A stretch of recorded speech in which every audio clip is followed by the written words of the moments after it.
Good morning to all of you, and once again welcome back to my channel Steam Mechanical.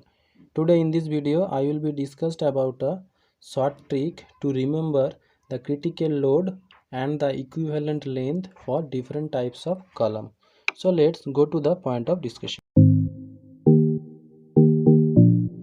For your better understanding, here I make a tabular form. Here types of column, here PC represent the critical load and LEQ represent the equivalent length.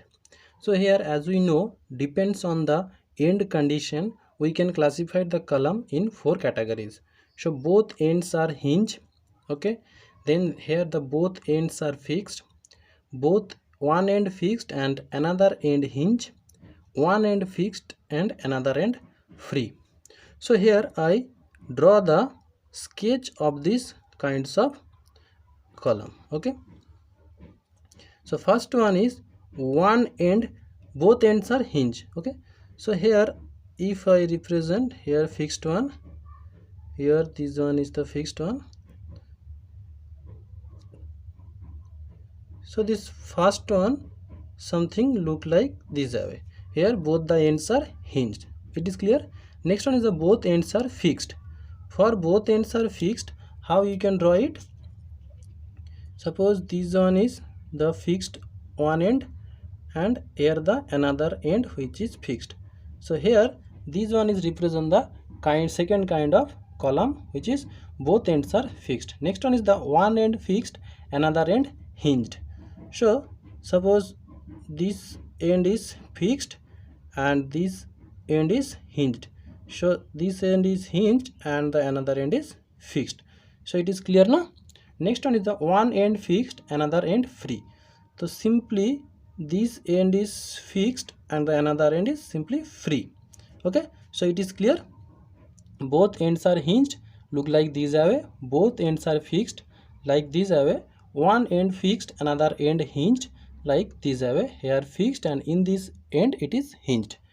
And one end fixed, another end free. Okay, now you have to know one thing, that there is a lot of methods to discuss the column or to find out the critical load, but here this classification and the equivalent length will be discussed based on the Euler's method. Now this Euler's take this column, both ends are hinged, as a standard column, means this one take as a standard, okay, means whatever the comparison will be takes place, this is based on this column. That's why we are know the Euler load as a, suppose if I write down the load or the critical load directly for this column, both ends are hinged, as a pi square E I by L square, and this one is for standard one, so we have to remember this load only. Okay, so directly let we write it, both ends are hinged, so critical load is pi square E I by L square. So this is the standard one. Now if this one is the standard one, then the length of this column is nothing but my equivalent length. Both are same, it is clear now. Whatever the equivalent length, this one is nothing but the length of this column, because this column is our standard one. Next you tell me, based on the both end condition, which column can take the more load. Here both ends are fixed, this column can take more load. Then next one is the one end fixed, another end hinged. Next one is the both ends are hinged, next as the one end fixed, another end free. So here load will be 4 pi square EI by L square. So if I compare this load equal to this load, then we can say the equivalent load length here L by 2 simply. Okay, then for one end fixed, another end hinge, it will be 2 pi square EI by L square. So for this one L equivalent you can write as a L by root 2. Simply equate these two. You can compare whatever the equivalent length should be. Next one, for one end fixed, another end free. Here load will be, critical load will be pi square EI by 4L square. Here the equivalent length will be 2 times of the length. Now carefully listen. How to remember? You can observe the maximum value is 4 pi square EI by L square. Okay, so this load for which kind of end condition? For both ends fixed, because this kind of column can take the maximum load, and here 4 pi square EI by L square is the maximum load. So you can relate this load with this kind of end condition.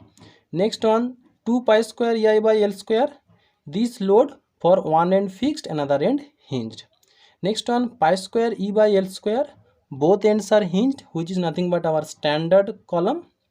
Next one is pi square EI by 4L square, which one is for one end fixed, another end free. And when you are able to remember based on the end condition the critical load value, then simply you can get the concept that how this load will be comes by comparison with this load. If you put L as a L by 2, then this load become this load. If you put L as a L by root 2, then you will be get this load as equal to this one. If you put L equivalent as a 2 times of L, here L as a 2 times of L, you will be get this load equal to this one. So this way you can remember the equivalent length for different kinds of end condition column and the critical load for this column also. So in this video, this one only. So if you think that my video is helpful for you, then please subscribe my channel and share my video with your friends. Thank you.